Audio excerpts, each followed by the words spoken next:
Hi friends, అందరికీ నమస్కారం అండి. తెలంగాణ రాష్ట్ర వ్యాప్తంగా రైతులకు సంబంధించి ప్రభుత్వం నుంచి ఇప్పుడిప్పుడే ఇంపార్టెంట్ ఫ్లాష్ అప్డేట్ అయితే రావడం జరిగిందండి. సో గుడ్ న్యూస్ అయితే చెప్పడం జరిగిందనమాట.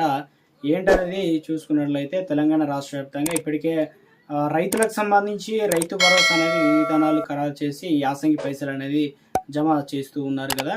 ఇప్పుడు తెలంగాణ రాష్ట్ర వ్యాప్తంగా చూసుకున్నట్లయితే ప్రభుత్వం మరొక సంచలన నిర్ణయం తీసుకోవడం జరిగింది. రెండో విడత సంబంధించి ఆల్రెడీ మనకు ఏప్రిల్ 15 తారీఖు లోపు రెండో విడత నిధులు అనేది 5 ఎకరాల వరకు ఉన్న వారికి డబ్బులు అనేది జమ చేయడం జరుగుతుందని చెప్పారు. ఇప్పుడు తాజాగా వచ్చేసి రైతులకు సంబంధించి ఉద్దేశి మరొక అప్డేట్ అనేది ఇవ్వడం జరిగిందనమాట. గుడ్ న్యూస్ చెప్పారు. ఎలాంటి మార్పులు చేయబోతున్నారు ఏంటంటే దానిపైన కూడా అప్డేట్స్ అయితే అందించే ప్రయత్నం చేశారు.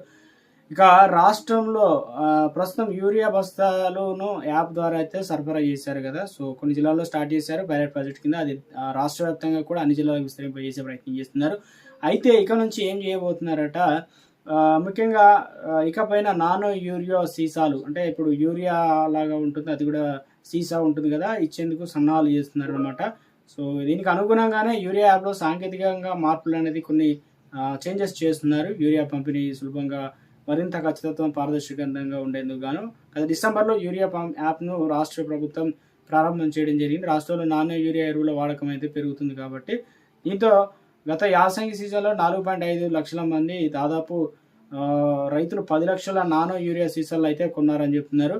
సో దీన్ని బట్టి గతంలో చెప్పారు యూరియా సంబంధించిన బస్తాలు కావచ్చు, అవి కూడా తెలంగాణ రాష్ట్ర ప్రభుత్వం ఉచితంగా పంపిణీ కూడా త్వరలోనే చేయడానికి అన్ని ఏర్పాట్లు చేయబోతున్నట్లు కూడా ఇటీవల కాలంలో అప్డేట్స్ అయితే అందాయి. కాబట్టి కొత్త మార్పులు అయితే వేసారు. ఏ పంట వేసారు ఏంటి, పట్టాదారు పాస్ పుస్తకం, ఆధార్ కార్డు, ఇవన్నీ కూడా తీసుకుపోయి ఫస్ట్ బుక్ చేసుకున్న తర్వాత మనకైతే రావడం జరుగుతుంది. ప్రాసెస్ అయితే నడుస్తుంది. కాబట్టి ఇది ఒక ముఖ్యంగా రైతులకు ఇబ్బంది ఉండొద్దనే ఉద్దేశంతో ఇక నానో యూరియా సీసాలు ఉంటాయి కదా, అవి కూడా ఇందులో అందుబాటులోకి తీసుకురాబోతున్నారు అనమాట.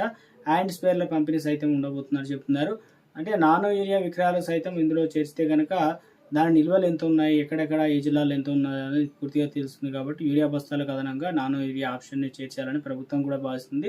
దీనికి అనుగుణంగా త్వరలోనే విక్రయదారులకు సమావేశాలు నిర్వహించి వారిని యాప్ ద్వారా అయితే విక్రయాలు చేయడానికి అన్ని ఏర్పాట్లు చేయబోతున్నారంటూ ఒక అప్డేట్ అనేది ఇవ్వడం జరిగిందనమాట. సో ఇక ఇందుకు సంబంధించి ముఖ్యంగా ఏదైతే ఇండియన్ ఫార్మర్ ఫెర్టిలైజర్ కోఆపరేటింగ్ అధికారులు ఇతర సంస్థల సమావేశంలో ప్రణాళికలు అవన్నీ కూడా సిద్ధం చేయబోతున్నారు.